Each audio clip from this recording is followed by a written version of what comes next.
I'd like to welcome you to BMORENEWS.com here at Sweet Potato Kids. Lauren Hill said in her travels all over the world, she's come to find that what differentiates one child from another is not ability, but access. Access to education, access to opportunity, access to love. What can we do for our young people out here today? Number one, spending quality time with them, sitting down to eat together. I think we miss opportunities, and to hear the kids' stories. Find out how their day is. Find out what's bothering them. Just really sitting down and talking to our kids. Parents are the first teachers, and so it's really important that we start at a very early age, from preschool on all the way up. I think that if we put more emphasis on preschool and really getting to know our children, that the pathway is a little easier by the time they get to school, and that it really is about a partnership. It doesn't all fall on the educator, it doesn't all fall on the grandma, but it really is a collaboration between the parents, the schools, and the family, the extended family. It's really important to start that early. If you instill in your kids at 2 years old, if it's Monday, you have to be in school. It's Monday, you have to be in school. And so by the time they get to first grade or second grade, they'll know it's Monday, I'm supposed to be in school. So setting expectations to succeed early in school, it is vital, and we really have to start at an early age.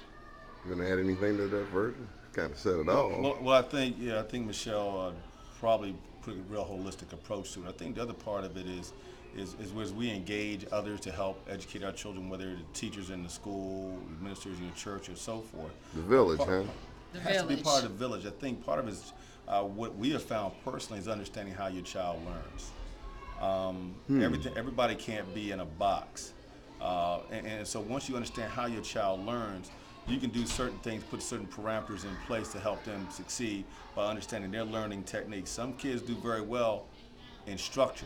Well, let me ask you: have the standards dropped? I think expectations have stopped.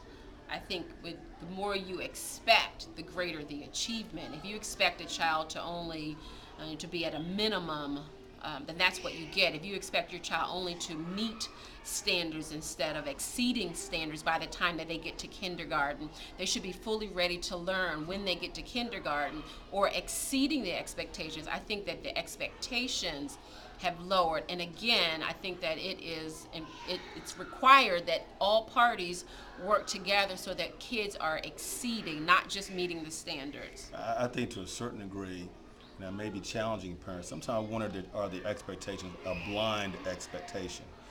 Every child is different, and so I think we need to be able to analyze and adjust for each individual child.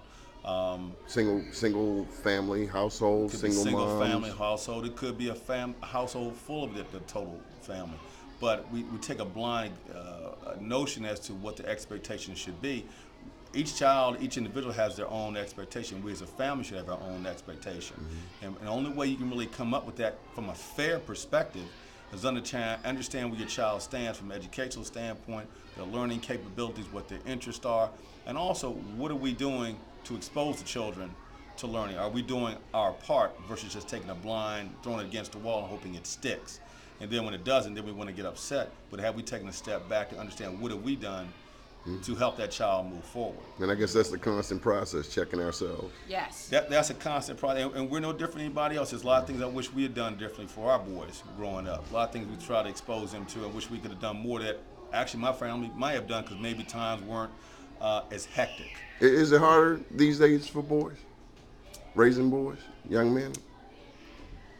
I'm not sure. Young ladies? Is it harder to raise young ladies? I'm not sure. I think you have to adjust. Everybody's adjusted to the time period.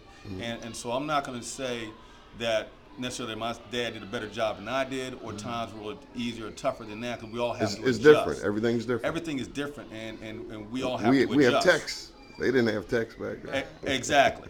But I think, I'm sorry. But I think also, I mean, there's other outside dynamics that get involved, but whatever the game in which you're working in, you have to adjust to the play.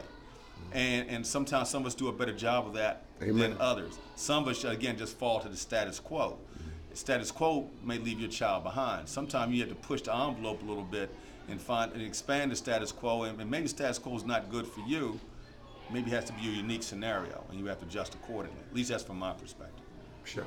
I was just saying, but the foundation, I think, has to remain constant, because a lot of times, many of us did not grow up, with a lot of material things, but foundationally, we grew up very, very wealthy. So it's one thing to have wealth with material things, but it's another thing to have wealth and foundational principles. Because I think those things, if those things remain constant, then I think you see a different kind of trend than what we are seeing today. So I don't know if things have changed that much, because I think our parents as well were very, very busy, but foundationally, there was a foundation. Those were core principles, and if you were out of line, your neighbor could check you. Well, nowadays, your neighbor may not be able to check your child so much, because foundationally we've changed. And I think that we have to kind of get back to what was really, really important. Things that didn't cost a thing. Manners, being respectful, thinking of others, before you think of yourselves. Those things really don't change. And I think if you can instill those kinds of values into kids today, I think that the path, that they choose, and even if they veer off, because sometimes we all veer off. Come back to the path. But if you have those foundations, those core principles set, I think that you eventually get back on track if you veer off. Okay. Sweet Potato Kids, how can people stay in touch? Yep, Sweet Potato Kids. Visit us at www.sweetpotatokids.com. We're located in the Deer Park Business Center in Randallstown, and our phone number is 443-405-3408. Good deal. Keep watching BMORENEWS.com, the news before the news, where we uncover the truth.